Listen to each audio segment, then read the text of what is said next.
It is as much a pagan bacchanal as it is a Christian observance. Central to Carnival is the Body Beautiful, where men celebrate female beauty and at the same time enforce their dominance of women. Throughout Latin America, it is called machismo. It suggests manliness, pride, honor, and perhaps most of all, the use and abuse of women. And nowhere in Latin America is the cult of machismo more apparent than in Brazil. It pervades all of society, including the courtroom, where in defending his honor, a man can get away with murder, particularly if the victim is his woman. For example, the case of Marcio Stancioli, a prominent engineer here in the city of Belo Horizonte. He murdered his wife, disappeared for 5 days, then confessed. He killed her, he said, because she offended him. She was too independent. He was tried, given a suspended sentence, and set free. The packed courtroom applauded the verdict. The judge said Stancioli had defended his honor. His case was just one more in a long list of men, rich and educated, poor and peasant, who literally have gotten away with murder or mayhem. The courts merely frown on such domestic incidents. Under Brazilian law, a man may commit a murder, and if he is not caught within 24 hours, in flagrante it is called, he may after that period walk into a police station and confess his crime, and he will be free until he goes to trial. In cases of wife murder, that could take years and possibly never. Claudia Silva was 19 when her husband told her he was tired of her. He wanted another woman, but he wanted no one to have her. In front of their 3 children, he threw alcohol over her and set her alight. A third of her body was burned. The police have done nothing. The courts have done nothing. He has moved in with another woman. There's no place like Brazil, no place that seems to celebrate women quite the way Brazil does. She is flaunted and admired and idolized. The beaches of Rio are the playgrounds, the strutting grounds for this national obsession. In fact, no place on earth degrades women quite the way Brazil does. A woman should take care of the husband and must cook for him, must take care of the children, must watch all the things that he needs. And besides that, she must agree with every kind of sexual intercourse that he's looking for. The dominant male is deeply rooted in Brazilian custom. Even in the liberated 80s, many men do not allow their women, as they call them, to go out alone, to get a job or a university degree. And in this, the law often supports them. In a domestic dispute, the man's position will prevail. His wife may not sell her property without his permission. He may annul a marriage if he discovers his wife is not a virgin. There is something called the Macho Club, like-minded men who believe in machismo. And at carnival time, when everyone goes a little crazy, the macho men go to great pains to not only mock women, but to put them clearly in the only place they feel they belong. A man, he can have as many mistresses as he wants. I mean, it's a proud point of if he has a mistress. But for a woman, if she has a lover, of course, she is in disgrace, not only for the husband, but for her family or his family and all the friendships. Dr. Roderio Carato is a leading Brazilian plastic surgeon. He is privy to the concerns of hundreds of women who often seek an aesthetic solution to their domestic problems. He is a leading man in this macho society.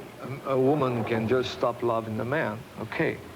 But if she stops loving the man because she has found someone else, then for him it's a complete hell, and he might be in position to take some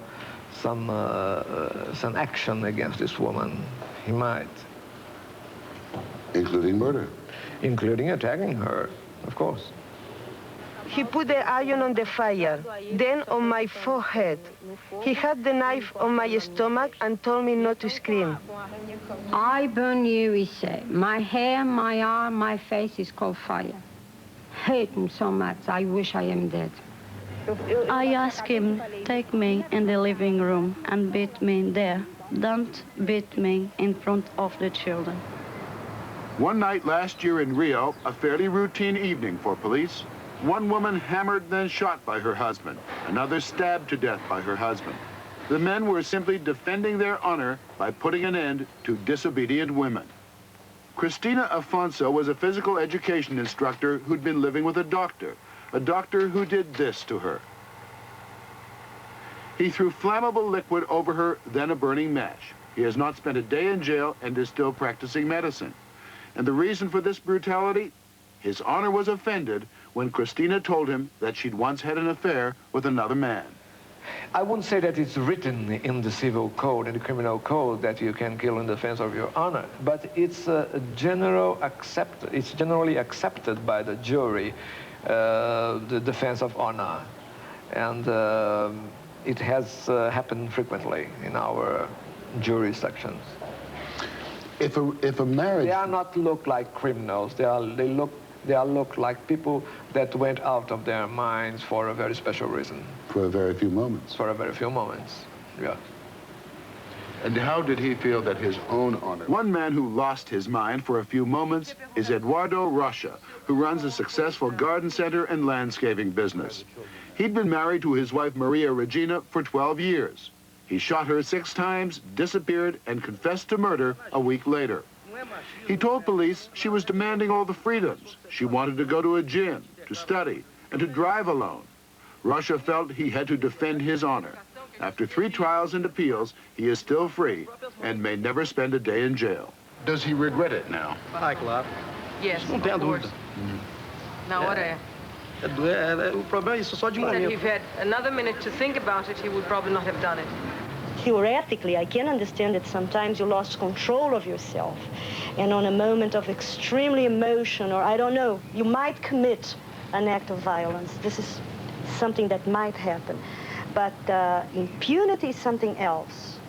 Jacqueline Pitangay is president of the Brazilian Council for Women's Rights.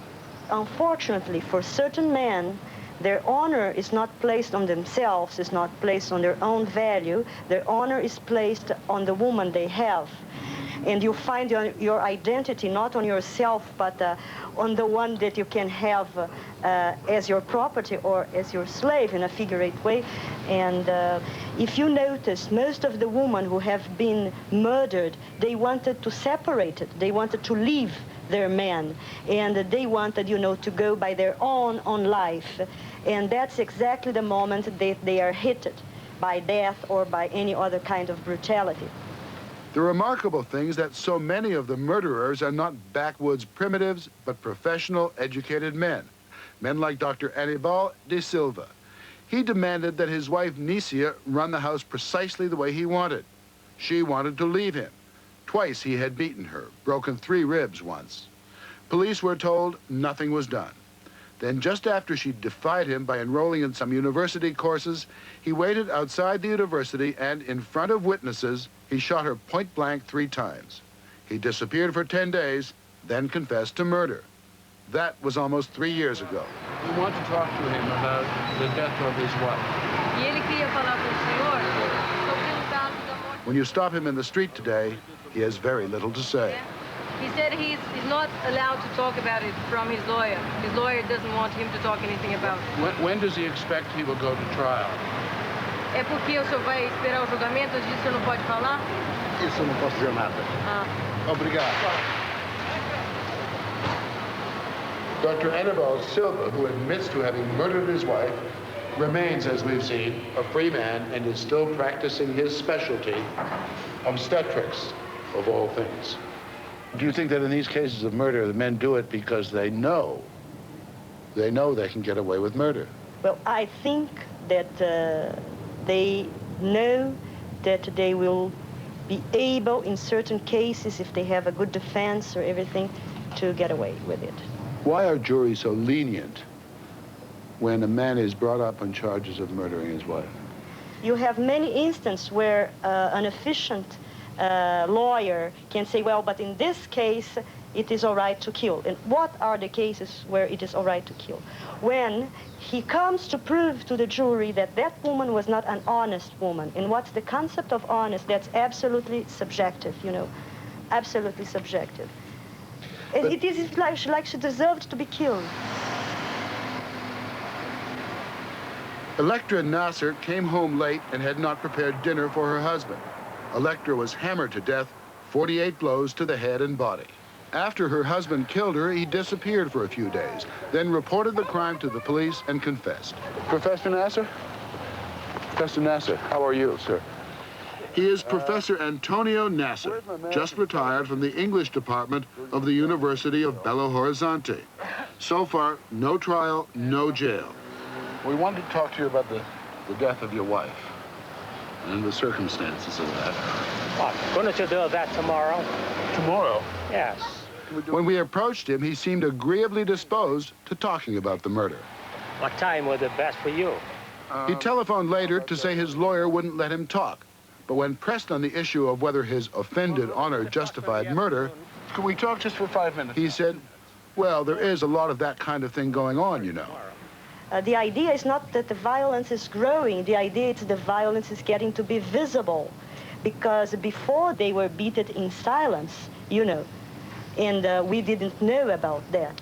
And now we know, because when they are beaten, they scream and they denounce it. So there is visibility of violence now. And women are fighting very hard in Brazil to gain certain spaces where she can denounce the violence that she suffers. For instance, the special police stations. Mrs. Pitangay and her group were successful in getting authorities to establish a dozen special police stations throughout the country. The detectives, all women, are kept out of uniform so as to appear as unthreatening as possible. Male police were indifferent if a woman came in to report a beating, so women would rarely come in. And if they did, the men would often tell them to go home and be a good wife. The police wouldn't even bother to write a report. In the 2 hours we spent in this station on the outskirts of Rio, these were just some of the complaints. Rosangela, 20. Her husband had poured acid in her mouth because she disobeyed him. Maria, age 35. Her boyfriend broke her arm and split her head open because she wouldn't get him a beer when he ordered her to. Maria, age 37. Her husband had a special wooden stick made. He kept it in bed, and if she would not make love, he would beat her with it. He routinely tied her up at night. Even though police reports are now filed, it is still rare that any action is taken. Women are still mocked and abused and murdered. It is more than sexual aggression, it is sexual tyranny, in which the prevailing attitude dismisses murder as a simple act of purification.